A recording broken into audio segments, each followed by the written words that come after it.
நீங்கள் பார்த்துக் கொண்டிருப்பது உங்கள் விஜய்.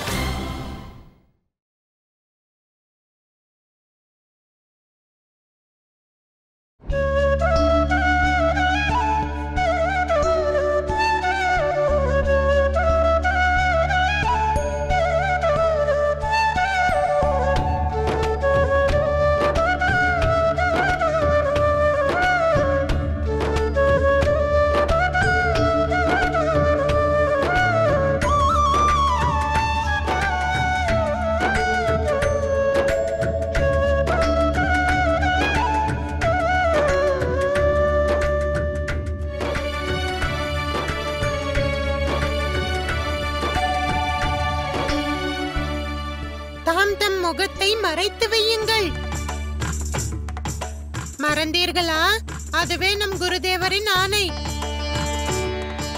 ஓர் அரசகுமாரியாக அல்ல, தாம் ஒரு சாமானிய குடிமகளைப் போலவே காசி நகரம் செல்ல வேண்டும். அது எனக்கும் நன்கு நினைவுள்ளது.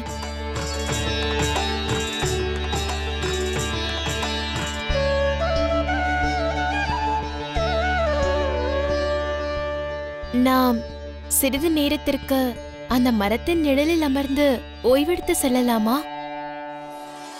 அதற்கென்ன?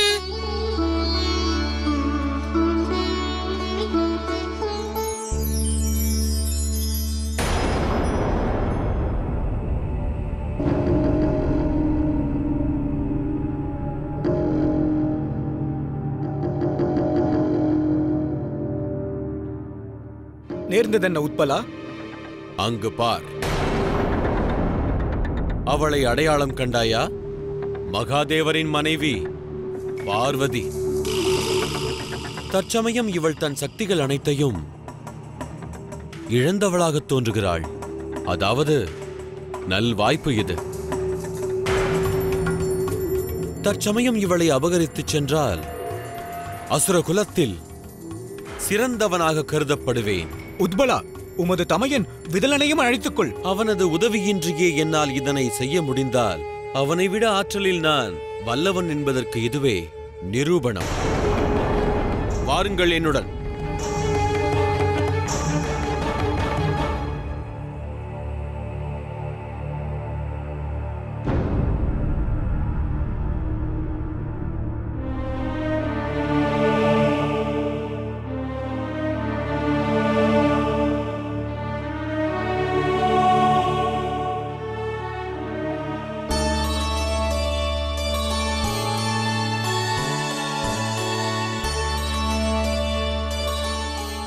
நாம் புறப்பட்டு வெகு நேரமானது.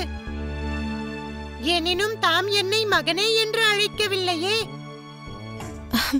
மகனா? எனினும் நான் அவ்வாறு ஏன் குருதேவரின் உத்தரவு. காசி நகரத்தில் தாமும் நானும் அன்னை மற்றும் மகனாக நடிக்க வேண்டும்.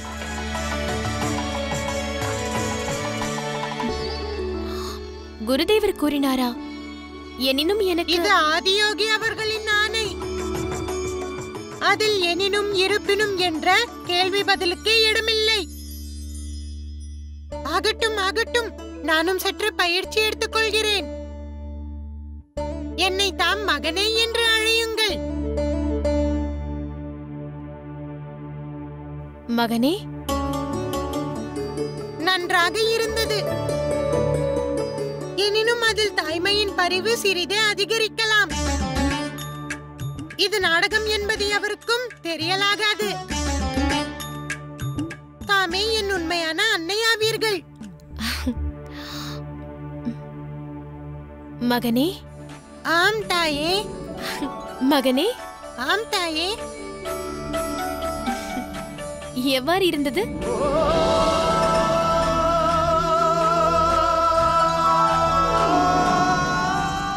பாலயோகி குணசீலரே,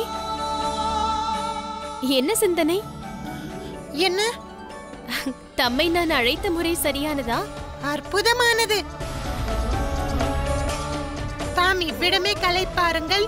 நான் உணவுக்கு ஆயத்தம் செய்து வருகிறேன்.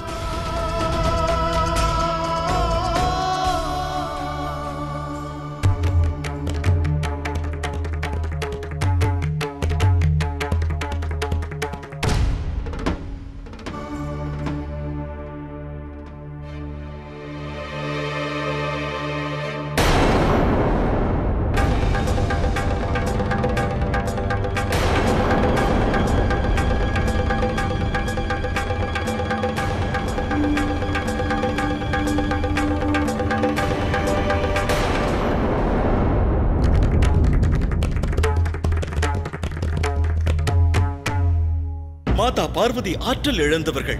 அவர்களுக்கு உதவுவது அவசியம் அல்லவா? அவர்களை பாதுகாப்பது நமது கடமை. தேவ ரிஷி, தேவி பார்வதி மகாதேவரின் மனைவி என்பதை தாம் நினைவு மறக்கலாகாது. ஐயமேதுமின்றி மகாதேவர் தேவி பார்வதிக்கு ஒரு நேர அனுமதிக்க மாட்டார். அதில் எனக்கு ஐயம் உண்டு.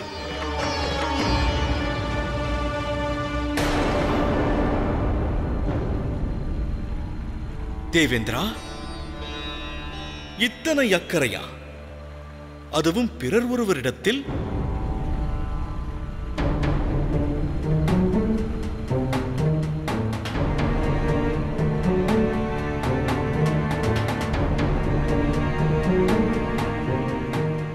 மகாதேவருக்கு நமது துணை அவசியமானது பிரபு.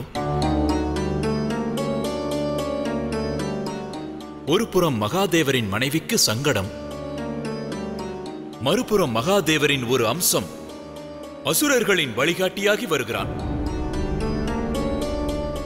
அவன் இந்த சிருஷ்டிக்கே மிக பெரும் சங்கடமாக உள்ளான். அத்துடன் இந்த இரண்டு சங்கடங்களுமே உருவாக மூல காரணமாக விளங்குபவர் ஈசனே. எனினும் தற்சமயம் வினா யாதெனில் பிரபு, மகாதேவர் இந்த இரு சங்கடங்களையும் ஒரே சமயத்தில் எவ்வாறு எதிர்கொள்வார்? ஆக தமது கருத்துப்படி இவைகளில் எந்த சங்கடம் பிரதானமானது?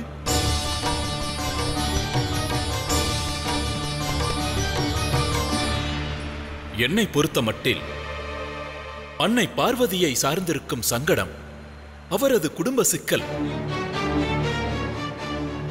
அதில் பிறர் தலையிடுவது உசிதமாகாது. எனினும் ஜலந்தரன் தேவாதி தேவர்கள் அனைவரையும் பஞ்சம் தீர்க்க திட்டமிட்டு வருகிறான் பிரபு. அவனை தடுப்பதே அவசியம். அதுவே தலையானது. அவனால் உருவான பாதுகாப்பின்மையால் தான் இங்கு வந்தீர்களா? சிருஷ்டியின் நன்மைக்காக அல்ல. இல்லை இல்லை பிரபு, எனக்கு அவன் குறித்த அச்சம் ஏதுமில்லை பிரபு. இருந்தாலும் அந்த ஜலந்தரனின் அன்னை மடிந்ததிலிருந்து அது மரணமா கொலையா தேவேந்திரா?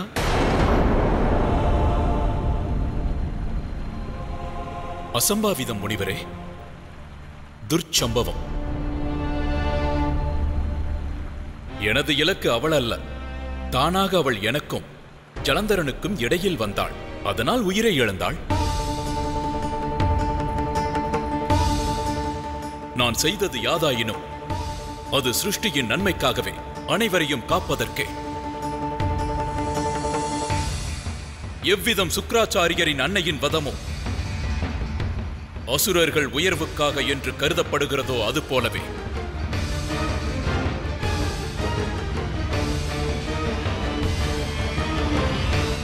அதனைப் போலவே நானும். நிறுத்து தேவேந்திரா.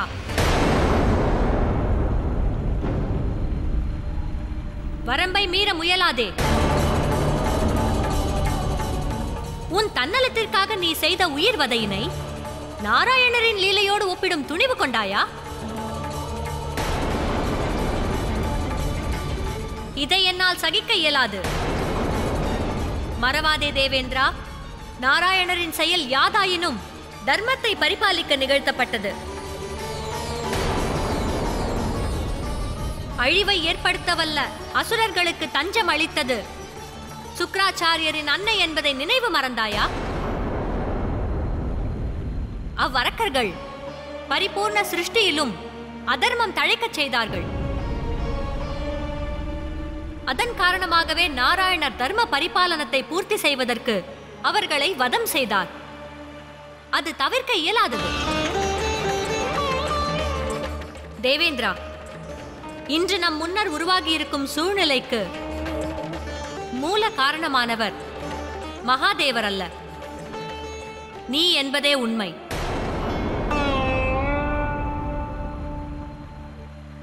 உனது இந்த அகங்காரம், அதன் காரணமாகவே திரிசிரனை கொன்று பிரம்மஹத்தி தோஷம் பெற்றாய். காக்கும் நிர்பந்தத்தால் தான் ஜலந்திரன் ஜனிக்க நேர்ந்தது. மகாதேவர் மற்றும் தேவி பார்வதியின் இல்லற வாழ்க்கையில் இன்று எழும்பியுள்ள சங்கடத்திற்கு மூல காரணமும் உனது செயலே. இது குறித்து எப்போதேனும் சிந்தித்ததுண்டா? மகாதேவரின் கோபம் அக்னி ஜுவாலையாக தான் வடிவெடுத்த உத்தேசத்தை அன்று நிறைவேற்றியிருந்தால் இன்று இந்த சங்கடம் சூழ்ந்த நிலை எழ வாய்ப்பிருந்திருக்காது.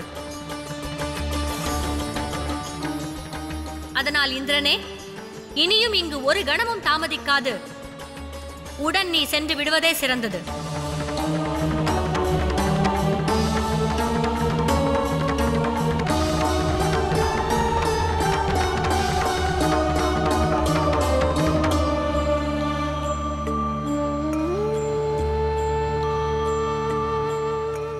நாராயணா, ஜலந்தரனது ஆற்றல்களை நான் மிக நன்றாக அறிவேன். அவன் மகாதேவரின் அம்சமே. அவன் அழிவை விதைக்க விரும்பினால் அதன் விளைவு யாதென்பதை நாம் அனைவருமே அறிவோம். அத்துடன் ஜலந்தரன் அசுரர்களுக்கு தலைமையேற்று வழிநடத்துவதை மகாதேவருக்கு தெரிவிக்க வேண்டாம் என்ற நம் நிர்ணயம் உகந்ததா கேசவா? பிரம்மதேவா, இச்சமயம் ஈசன் கவனத்தினை அவர் நோக்கத்திலிருந்து அகற்றுவது உச்சிதமானதாகாது.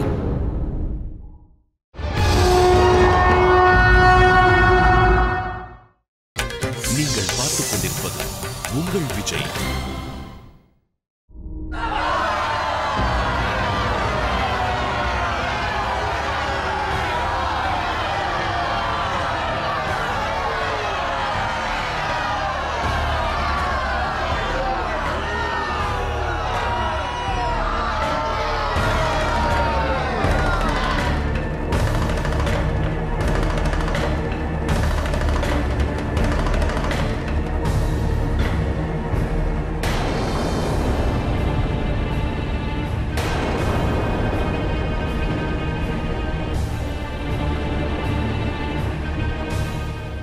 நேர்ந்ததென்ன?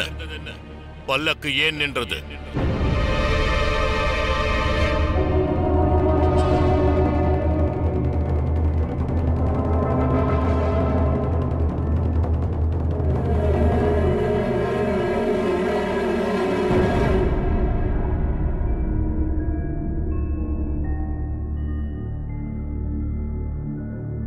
அனைவரும் இவ்விடம் காத்திருங்கள்.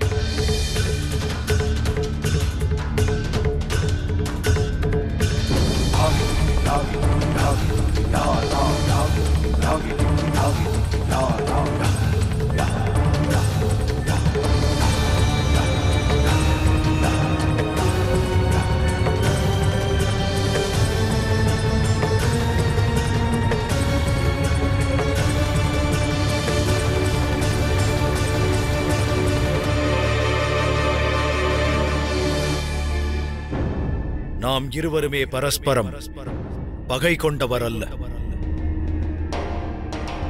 எனது பகைவர்கள் தேவர்களே.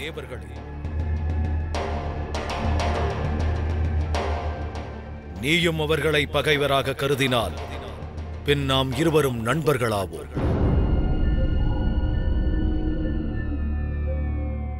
நான் உன்னை நாடி முன்னேறி வருகிறேன்.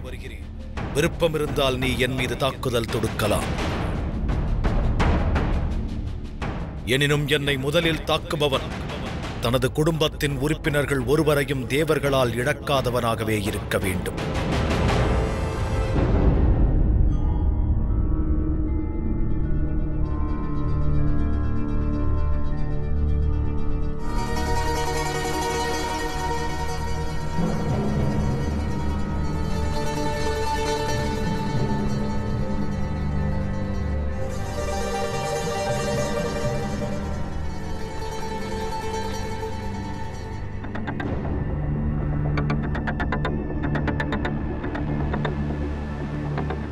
என்ன நடக்கிறது இங்கே?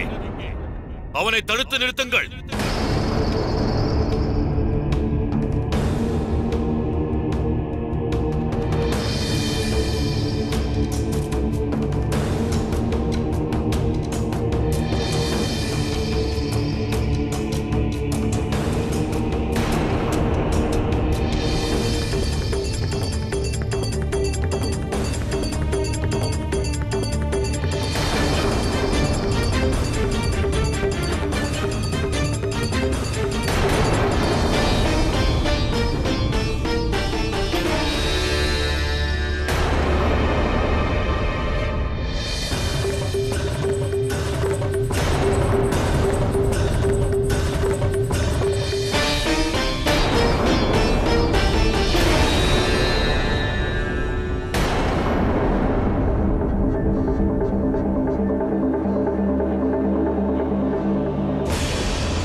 எனது சத்ருவின் மித்திரனும் எனக்கு சத்ருவே. அத்தகு சத்ரு மரணத்திற்கு மட்டுமே தகுதியுடையவன்.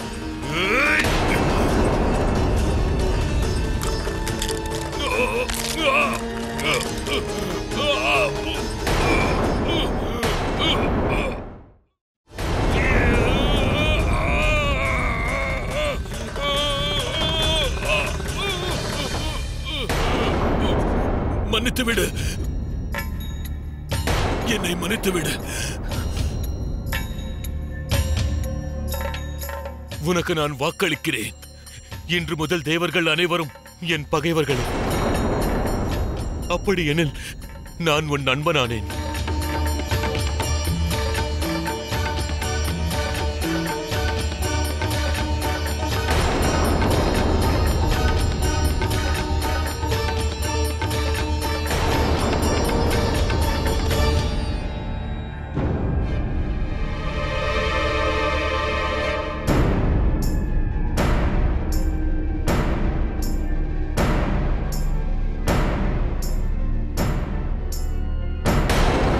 எனினும் உன் பரிச்சயம் என்ன? ஜலந்தரன் வாழ்க வாழ்க! ஜலந்தரன் வாழ்க வாழ்க! ஜலந்தரன் வாழ்க வாழ்க! ஜலந்தரன் வாழ்க வாழ்க! ஜலந்தரன் வாழ்க வாழ்க! ஜலந்தரன் வாழ்க வாழ்க! ஜலந்தரன் வாழ்க வாழ்க! ஜலந்தரன் வாழ்க வாழ்க! ஜலந்தரன் வாழ்க வாழ்க! ஜலந்தரன் வாழ்க வாழ்க! ஜலந்தரன் வாழ்க வாழ்க! உனது நிலையை நான் அறிவேன். இச்சமயம் நீ ஆற்றல் ஏதுமற்றவள். பின் எவ்வாறு உன்னை தற்காத்துக் கொள்வாய்?